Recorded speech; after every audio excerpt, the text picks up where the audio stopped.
O Diyos, Panginoon, salamat po sa biyaya at habag na kami po ay makapaglingkod sa iyo. Patawarin mo kami sa lahat ng aming mga pagkukulang. At pagtiwalaan mo po kami, Panginoon, na mga katalinuhan, kayamanan, at higit sa lahat pagkakataon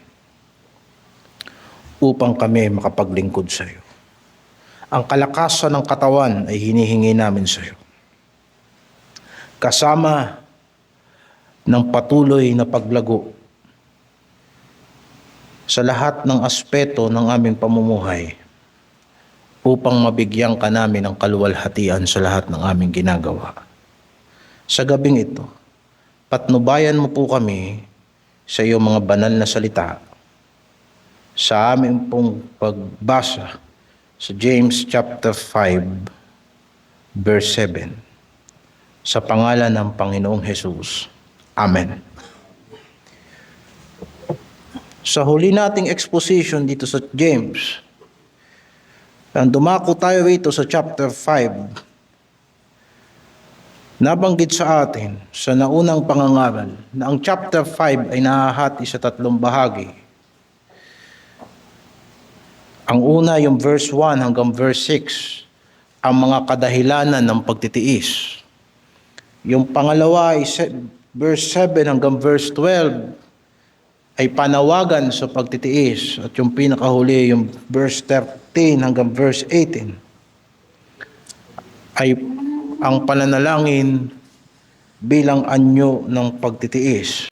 Natapos na natin yung verse 1 hanggang verse 6. Ipagpapatuloy natin sa verse 7, ang panawagan sa pagtitiis. Magtiis nga kayo mga kapatid hanggang sa pagparito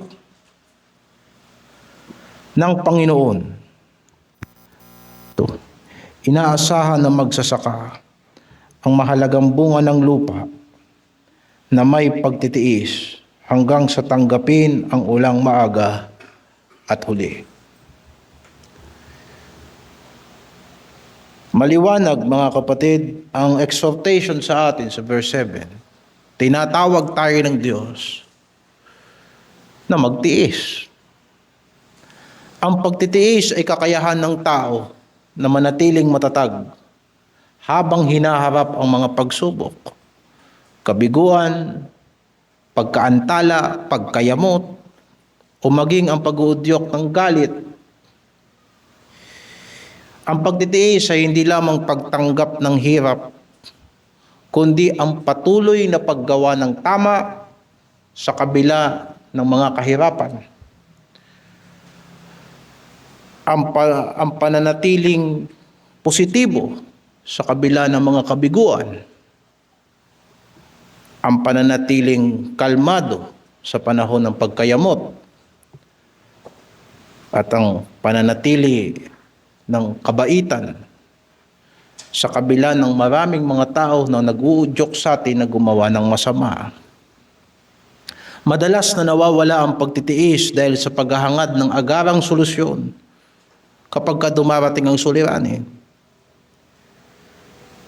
Nawawalan tayo ng pagtitiis kapag nawala sa atin yung pag-iisip na bawat pagsubok ay nagdadala sa atin ng pagkatuto. Na ang mga karanasan ay nagtuturo sa atin ng mga aral sa buhay. Kapag sa pag-aakalang-akala na alam na natin ang lahat, ay wala na tayong hangarin na matuto. Nawawala ang pagtitiis kapag wala na tayong malinaw na direksyon sa buhay. Kapag ang lahat ng opinyon ng sanlibutan ay sinusunod na lamang natin at para tayong sumasabay sa agos. At wala na tayong matatag na direksyon at wala na tayong conviction. Hindi na natin alam kung anong pinaniniwalaan natin. At hindi na natin alam kung ano bang ipinaglalaban natin. Napakahirap magtiis sa ganyang mga sitwasyon. At kapag ang tao ay nakatuon na lamang sa mabilisang resulta, ay nagiging mababa ang kanyang kakayanang maghintay at magtiis. Karaniwang iniiwasan ng tao ang pagtitiis sapagkat madalas itong kaakibat ng hirap, sakit at sakripisyo. At ito ang mensahe na karaniwang ayaw marinig ng mga Kristiyano sa iglesia.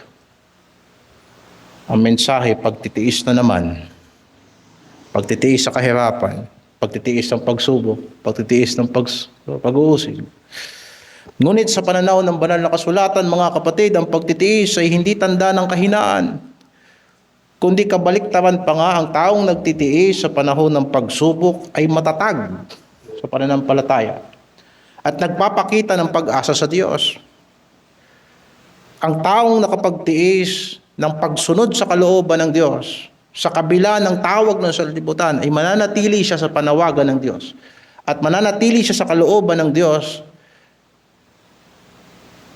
ay nauuwi sa pagkahinog ng pagkatao.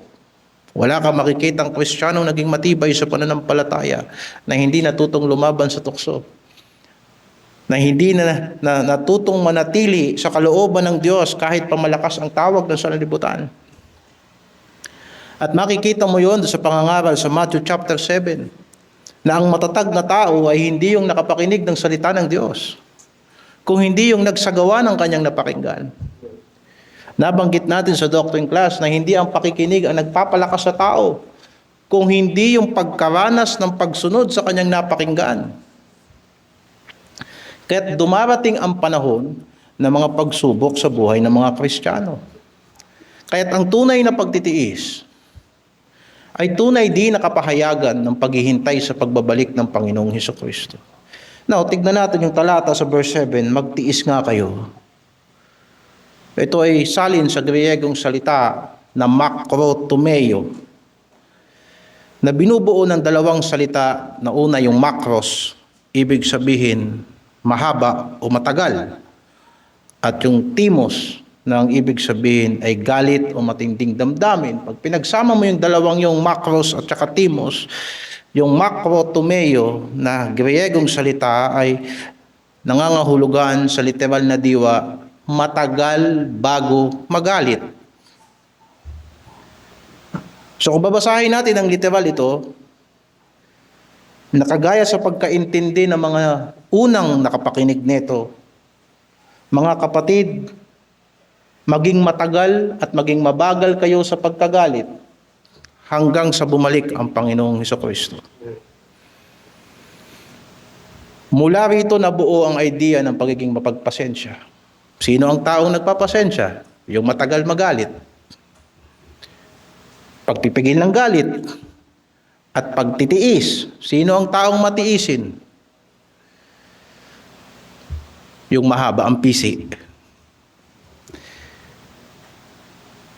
Yung hindi mabilis magpadala sa damdamin.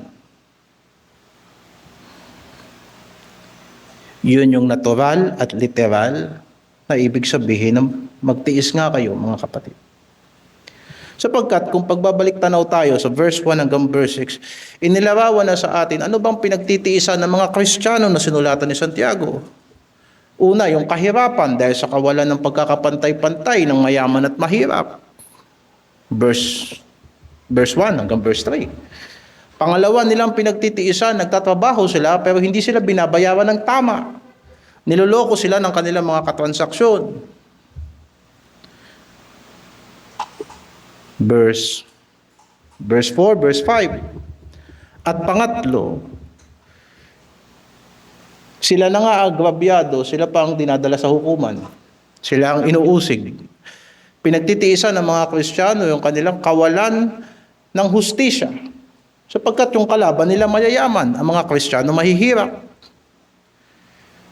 So pagdating sa verse 7, sa panawagan ng pagtitiis, at ididikit natin yung literal na ibig sabihin ni Santiago, sa original na Griego, ito ay panawagan sa mga Kristiyano na huwag kayong magkakaroon ng puot sa puso laban sa mga taong nagpaparana sa inyo ng hirap.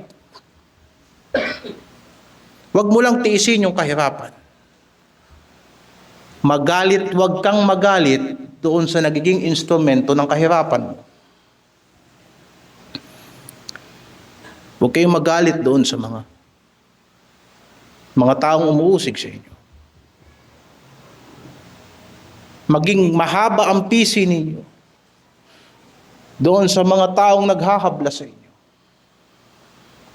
Huwag magpadalos-dalos ang damdamin doon sa mga mayayaman na dinadaya kayo. Huwag magkaroon ng puso na masama laban sa mga taong dumaya sa atin. Ito man ay galing sa mga taga-sanlibutan o lalo na sa mga kapatid natin sa Panginoon. At hanggang kailan natin gagawin yun? Ayon sa verse 7, gagawin natin ito hanggang sa pagparito ng Panginoon. Inilarawan ni Santiago ang pagtitiis ng Kristiyano sa paghihintay na magsasaka sa anihan. Sa tuyong klima ng Israel, napakahalaga ng pagdating ng ulan. Sa Israel, may takdang panahon lang ng tag-ulan. Nagsisimula ang pag-ulan sa bandang Oktubre, pagkatapos unti-unting lumalakas sa panahon ng taglamig hanggang sa humina ito pagsapit ng Marso at Abril. Yun lang yung panahon ng tag-ulan sa kanila. Ang unang pag-ulan ng taon ay tinatawag na Yore o maagang ulan. Yun ang sinasabing maagang ulan sa verse 7. Ang ulan na ito, yung unang ulan, yan ang nagpapalambot sa lupa at nagsisilbing hudyat sa mga magsasaka upang simulan ng mag-araro sa kanilang mga bukirin at maghahasik na rin sila ng binhi. At magpapatuloy ang ulan sa buong panahon ng taglamig. Napakahalaga ng mga ulan na ito sapagkat nagbibigay ang mga ito ng sapat na tubig upang lumago at mamunga ang kanilang mahalagang mga pananim.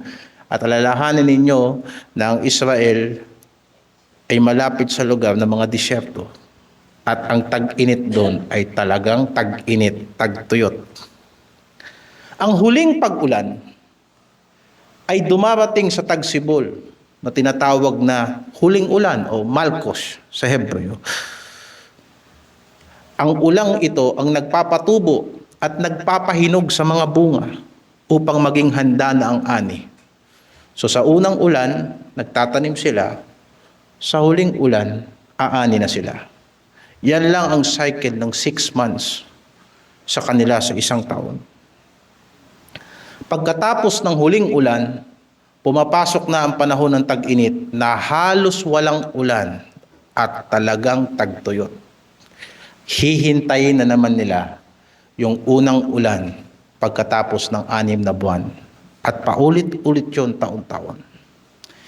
Ipinahihiwatig nito na sa buhay Kristiyano, natural lang na may panahon ng tagtuyot. May panahon din ng tag-ulan. Sa panahon ng tag-ulan, hindi ka dapat ma-discourage. Sapagkat yung tag-ulan na yan, sa susunod na panahon, puro tagtuyot naman. Sa panahon naman ng tagtuyot, lalong hindi ka dapat mawala ng pag-asa. Sapagkat pagkatapos niyan, tag-ulan naman. Ano sinabi ni Solomon? Sa panahon ng kasaganaan, magalak ka. At sa panahon ng kagipitan, mag-isip ka. Sapagkat ang dalawang bagay na yan, inilagay ng Diyos yan na magkasama. Na hindi mo alam kung kailan darating ang kasaganaan at hindi mo alam kung kailan darating ang tagtuyot. Ginawa yan ng Diyos upang ang tao ay matakot sa Kanya. May panahon ng puro kamalasan ang iisipin ng Kristiyano na dumarating sa kanyang buhay. Pero kung siya ay magpapatuloy hanggang sa dulo ng serye ng panahon na nangyayari sa kanya, makakakita rin siya ng panahon ng pagpapala. At minsan naman sa panahon ng mga pagpapala, ang mga Kristiyano ay nakakalimot. Naakala niya ang pagpapala ay walang katapusan. Doon dumarating na hindi siya nagiging matapat sa Panginoon at hindi siya napagkakatiwalaan. At pag dumating ang dulo ng mga pagpapala, papasok na naman ang tagtuyot na dumarating na parang hindi niya naisip na darating. Bahagi yan ng buhay ng Kristiyano. Ang paghihintay natin sa pagbabalik ng Panginoong Hesukristo ay hindi darating ng walang pagsubok. Hindi rin naman dumarating yan na puro pagsubok na lang. Sapagkat anong saysay ng pagsubok kung hindi tayo matututong pumasa? Anong silbi ng puro tayo pakikipaglaban na hindi tayo makaranas na matuto tayong magtagumpay sa mga pakikipaglaban natin? Walang Kristiyano na papasok sa kaharian ng Diyos na hindi dadaan sa makipot na landas. Hindi dapat nating ikadismaya na ang dinadaanan nating landas ay makipot, sapagkat sinabi ni Kristo, yan ang daan tungo sa buhay. Ang malapat na daan na magdadala sa atin sa kapahamakan, at yun ang gustong-gusto ng mga taong pasukin. Walang tunay na Kristiyano na hindi dadaan sa kapighatian at matutong makipaglaban, matutong magkaroon ng katuwiran mula sa salita ng Diyos. At pagkatapos magtatagumpay siya, lalakas siya, mababago siya sa proseso na mangyayari sa kanya. Sa ganitong katotohanan pinagtitibay ng mga apostoles ang mga unang iglesia. Halimbawa sa Acts chapter 14 verse 22. Acts 14:22, pinatitibay ang mga kaluluwa ng mga alagad at inaaralan sila na magsipanatili sa pananampalataya at sa pamamagitan ng maraming kapighatian ay kinakailangang magsipasok tayo sa kaharian ng Diyos. Sa ganyan nila pinapatibay ang mga Kristiyano.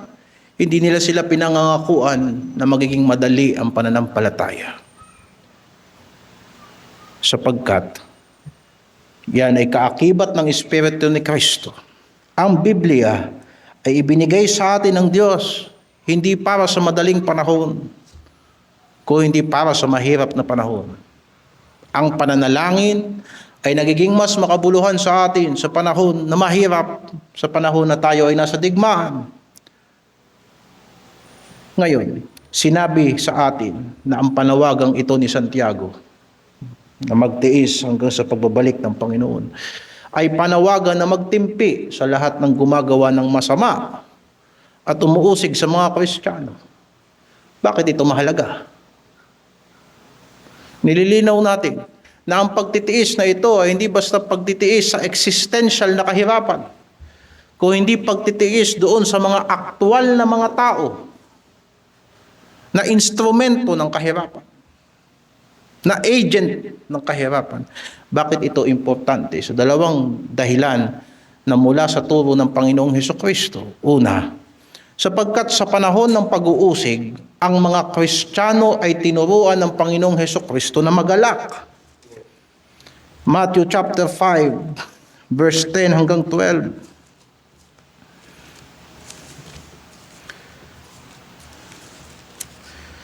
Matthew chapter 5, verse 10 hanggang 12. Mapapalad ang mga pinag-uusig dahil sa katuwiran,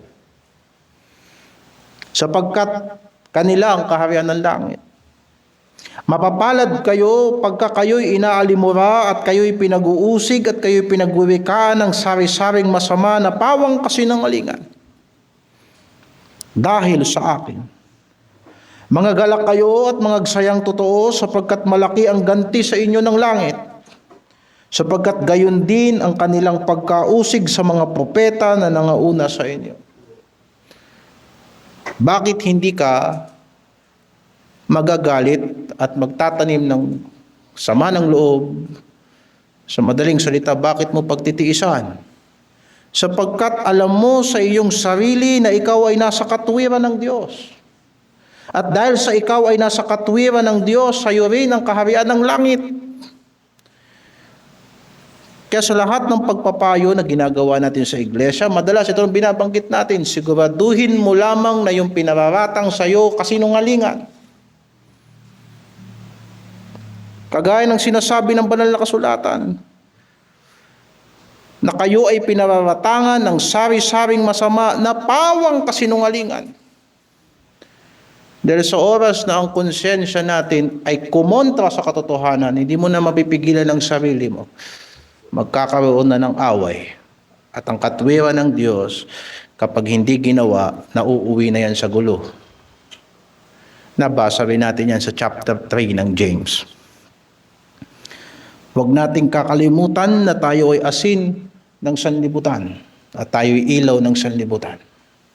Hindi mo makikita ang liwanag ng ilaw at ang kahalagahan ng ilaw sa panahon na maliwanag. Ilaw tayo ng sanlibutan sapagkat gumagawa tayo ng mabuti sa mga taong gumagawa sa atin ng masama. Hindi mo i-expect na liliwanagan mo yung mga taong maliwanag na. Ang liliwanagan mo yung mga taong nadidiliman. Pangalawang dahilan, sapagkat sa panahon ng kawalan ng hustisya, ang mga Kristiyano ay tinuruang gumawa ng mabuti at ibigin ang kaaway. Chapter 5, verse 39 ng Matthew. Umpisahan natin sa 38. Narinig ninyong sinasabi, mata sa mata at ngipin sa ngipin. Anong ipinangaral sa atin dyan? Ganyan ang pamantayan sana ng batas. Ang batas ay dapat patas. Kung ang iyong pagkakasala ay nangangailangan ng hatol, yung hatol sa iyo ay dapat commensurate lamang doon sa pagkakasala. Yun ang prinsipyo ng mata sa mata. Ngipin sa ngipin. Pero paminsan-minsan ang batas ay hindi nagiging patas. Ang mga Kristiyano noong unang panahon, hinahatulan sila ng kamatayan sa mga pagkakasala na hindi naman dapat hatulan ng kamatayan. Kaya hindi nila maasahan yung salitang yan, na mismong ang mga iskriba na nangangaral ng mata sa mata, ngipin sa ngipin, sila rin ang hindi tumutupad niyan. Ngayon, anong sabi ng Panginoon sa kawalan ng hustisya? 39. Datapwat sinasabi ko sa inyo, huwag kayong makilaban sa masama. Kundi sa sino man sa inyo'y sumampol sa kanan mong pisngi, iharap mo naman sa kanya ang kabila. At ang mag-ibig na ikaw ay ipagsakdal at kunin sa iyo ang iyong tunika, ay iwan mo rin naman sa kanya ang iyong balabal. Kung sa palagay mo, siningil ka ng sobra. Kung kaya mo, doblehin mo pa. Yung siningil sa iyo. Naparusahan ka ng lagpas doon sa dapat iparusa sa iyo. Na una sa lahat, sikapin natin na kung tayo ihahabla ng sinuman, ay siguraduhin natin nakasinungalingan yung binibintang nila sa atin. Pero kung halimbawa hindi naging patas dahil ikaw na Kristiyano mahirap, wala kang makinarya at kinatigan ng batas yung mayaman at ang parusa ay sampalin ka sa kanan, iharap mo pati kaliwa.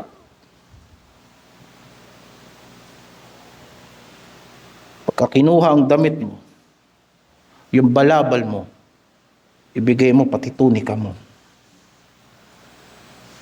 Ang importante dyan na parusahan ka dahil sa bintang. Siguraduhin mo lang na sa harapan ng Diyos, malinis ang konsyensya mo. Dahil sa daigdig na to, kahit anong pagsisikap ng tao, hindi palaging perpekto ang hustisya sa daigdig na to. Kaya ang sabi ng Panginoon, idiretso natin. At sino mang pipilit sa iyo na ikaw ay lumakad ng 1 milya, lumakad ka ng 2 milya na kasama niya. Bigyan mo ang sayo'y humingi at huwag mong talikdan ang sayo'y nangungutang. Narinig ninyong sinabi, ibigin mo ang iyong kapwa at kaputan mo ang iyong kaaway. Datapwat sinasabi ko sa inyo, ibigin ninyo ang inyong mga kaaway. Idalangin ninyo ang sa inyo'y nagsisiusin, upang kayo'y maging mga anak ng inyong Ama na nasa langit, sapagkat pinasisikat niya ang kanyang araw sa masasama at sa mabubuti, at nagpapaulan sa mga ganap at sa mga hindi ganap, sapagkat kung kayo'y iibig sa mga nagsisiibig lamang sa inyo, ano ang ganti ng inyong kakamtin? Hindi ba gagayon din ang ginagawa ng mga maniningil ng buwis? At kung ang kapatid lamang ninyo ang inyong babatiin, anong kalabisan ng inyong ginagawa? Hindi ba gagayon din ang ginagawa ng mga hintil? Kayo nga'y magpakasakdal na gaya ng inyong Ama sa kalangitan na sakdal. Yan ang pangalawang dahilan. Sapagat ang turo ni Kristo, iibigin mo ang iyong kaaway. Yung gumagawa sa iyo ng masama, gagawan mo ng mabuti. Hindi ka mapupuot sa kanya. At yan ang pagtitiis na kailangang matutunan ng Kristiyano. Ipinanawagan ni Santiago sa kanyang sulat. Sa chapter 1 pa lamang, verse 19, sinabi niya, magmaliksi ang bawat tao sa pakikinig, magmakupad sa pananalita, magmakupad sa pagkagalit. Yun yung kanyang panawagan sa pagtitiis. Maging mabagal sa pagkagalit. Bakit? Sapagkat ang galit ng tao ay hindi gumagawa ng katwiran ng Diyos. Mahirap ibigin ang kaaway at ipanalangin ang mga taong sumusumpa sa atin. Sa mga nag-aakusa sa atin ng kasamaan, mahirap gawin ang katwiran ng Diyos para sa kanila kung magiging mabilis tayo sa pagkagalit. Sa panahon ng silakbo ng damdamin, marami kang alam sa Biblia na hindi mo na magagawa. Sa panahon na mas mabilis tayong magsalita kaysa mag-isip, marami ng katwiran ng Diyos na hindi na natin nasusunod. Kaya maaring sa panahon ngayon wala tayong tinitiis. Sapagkat nasa bansang malaya tayo. At hindi kagaya ng panahon na in-explain at dinescribe ng verses 1 to 6 nung nakaraang Miyerkules na ipinangaral sa atin. Pero hindi ba isang bagay na kailangan natin pagtiisan kung paano natin dinadala ang ating mga emosyon laban sa ating kapwa? Kung hindi isasagawa ng mga Kristiyano ang mga turo ng Panginoong Hesukristo at hindi siya mananalangin sa tulong ng banal na Espiritu na baguhin ng Diyos ang kanyang kalooban at kanyang pag-iisip, at kung magpapadala sa lagi sa galit at magbibitaw ng mga salita na hindi mabuti, hindi na masusolusyonan ng mga problema. Hindi nagagawa ang mga Kristiyano ng kapayapaan at hindi na magagawa ang katwiran ng Diyos. Ano sinasabi sa Roma 12? 19 hanggang 21, huwag kayong maggantihan mga iniibig. Bigyan ninyong daan ang galit ng Diyos. Sapagkat nasusulat akin ang paghihiganti, ako ang gaganti, sabi ng Panginoon. So naiintindihan natin na ang Diyos galit sa masama. Bakit ka gagawa ng masama? Dahil sa ginawan ka ng masama. Hayaan mo na ang Diyos ang magalit sa masama sapagkat karapat dapat siyang magalit. Bigyan natin ng daan ang galit ng Diyos sapagkat sinabi niya siya ang gaganti. Kaya't kung ang kaaway mo ay magutom, pakainin mo. Kung siya'y mauhaw, painumin mo. Sapagkat sa paggawa mo ng gayon ay mga baga ng apoy ang ibubuntun mo sa kanyang ulo. No. Huwag mong gawing intensyon. Huwag mong gawing intensyon na lalagyan kita ng uling sa ulo. Huwag mong gawing intensyon, ipaparamdam ko sa iyo ang pagbubunton ng abo, pagbubunton ng apoy sa ulo. No, hindi. Ang sinasabi dyan ng Romans chapter 12, yan ang natural na mararamdaman ng taong gumagawa ng masama kapag ginawan mo siya ng mabuti. Sapagkat sinasabi sa verse 21, huwag kang padaig sa masama kung hindi daigin mo ng mabuti ang masama.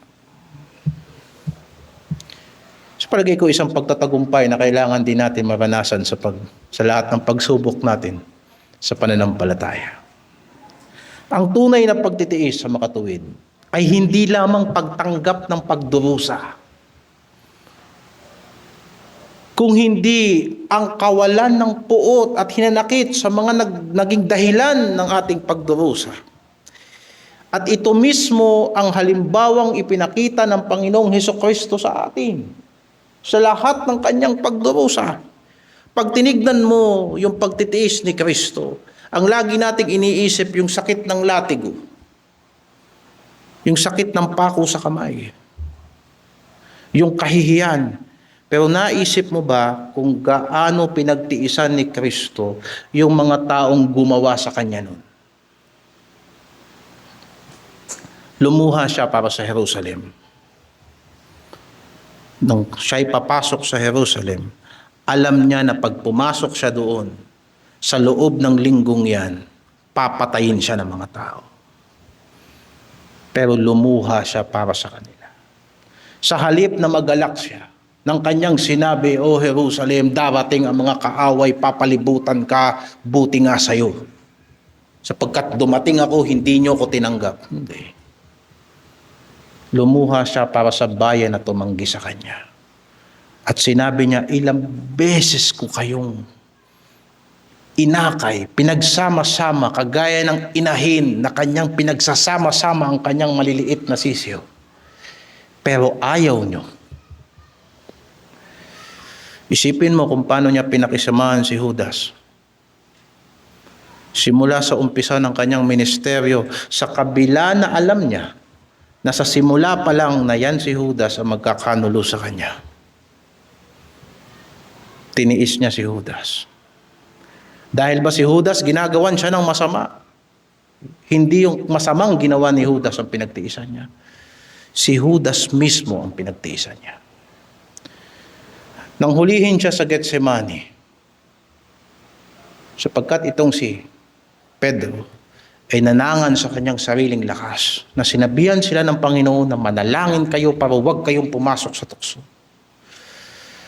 Na sila'y natulog sa kahinaan ng kanilang laman. Nang hinuli ang Panginoon, bumunot siya ng espada at tinaga niya yung tenga ni Malco. Anong ginawa ng Panginoon? Sinaway niya si Pedro. Pinagaling niya si Malco. At sa lahat ng paghihirap ni Kristo, yung paghamak sa Kanya, yung pagdura sa Kanya, yung pagbunot sa balbas niya, yung paggulpi sa Kanya, hindi siya tumawag ng anghel para pigilin ang lahat na nangyayari. Kaya sinabi kay Pedro, "Itabi mo yung espada mo." Ano bang akala mo? Hindi ko kayang tumawag sa Diyos ng kahit isang batalyong anghel para ipagtanggol ako? Pero kung gagawin ko yun, paano matutupad ang kasulatan? Pinagtiisan ni Hesukristo ang Jerusalem. Pinagtiisan ni Hesukristo si Judas. Pinagtiisan ng Panginoong Hesukristo si Malco. At kahit yung kahinaan ni Pedro, pinagtiisan niya. Tulad ng sinabi ni Pedro, nang siya'y alipustain, hindi siya gumanti ng pag-alipusta. Nang siya'y magdusa, hindi siya nagbanta. Kung hindi pinagkatiwala niya ang kanyang sarili sa Diyos na humahatol ng matuwid. 1 Peter chapter 2 verse 23. At nang nabayubay siya sa krus, anong kanyang sinabi? Ang lumabas sa kanyang bibig ay hindi sumpa, kung hindi panalangin, "Ama, patawarin mo sila." Hindi ko kayang manalangin ng ganyan. Pero tinuturuan at tinatawag tayo ng Panginoon.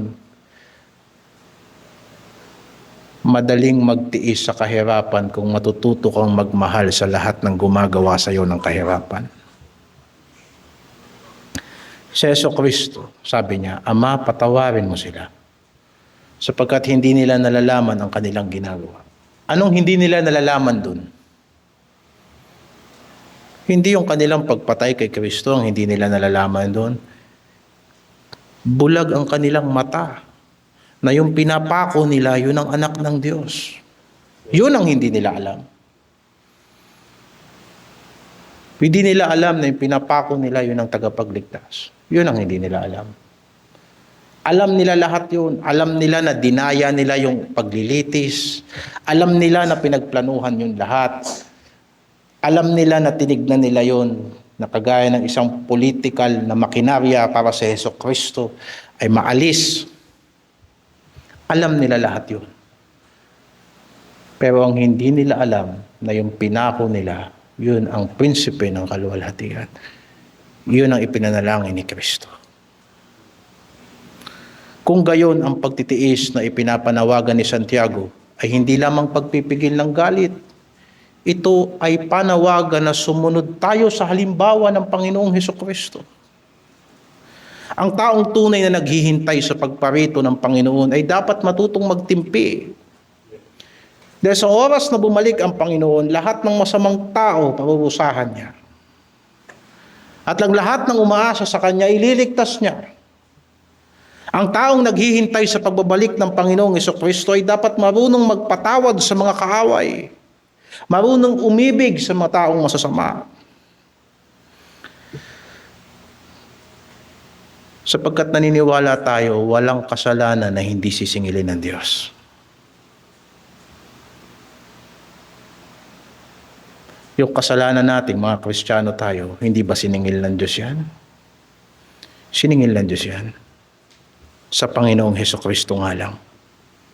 At habang nandito tayo sa lupa, habang tayo sumusuway sa Panginoon, sinisingil din tayo ng Diyos.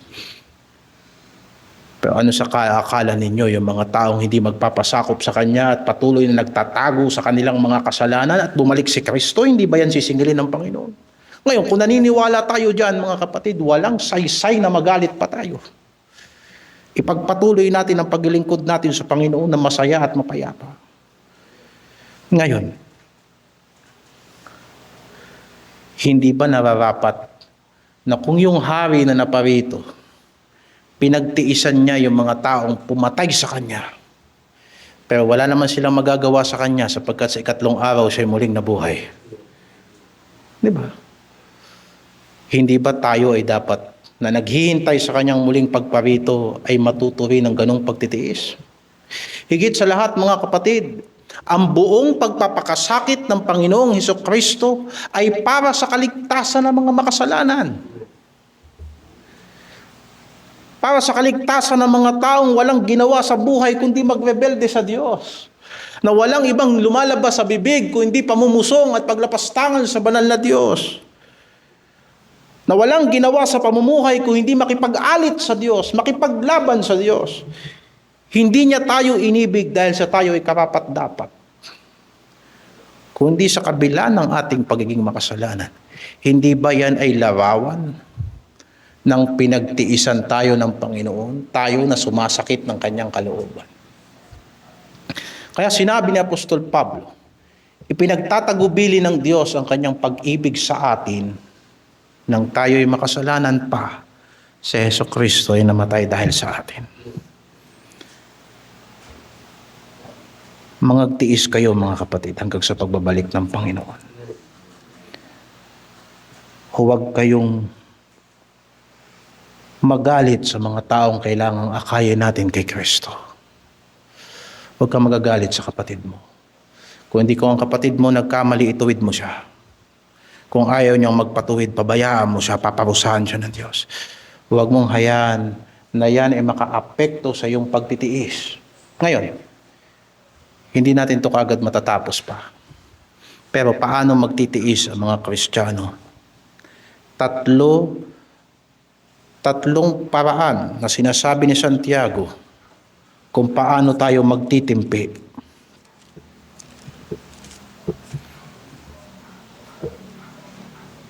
Paano tayo magtitimpi? Una, sa verse 8, sinabi, papagtibayin ninyo ang inyong mga puso.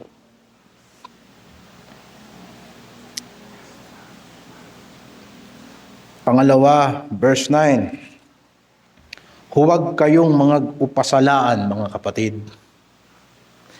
At panghuli sa verse 10, kunan ninyo ng halimbawa ng pagbabata at ng pagtitiis ang mga propeta na nagsisalita sa pangalan ng Panginoon. At yung tatlong bagay na yan ay ipapaliwanag sa atin sa susunod na prayer meeting.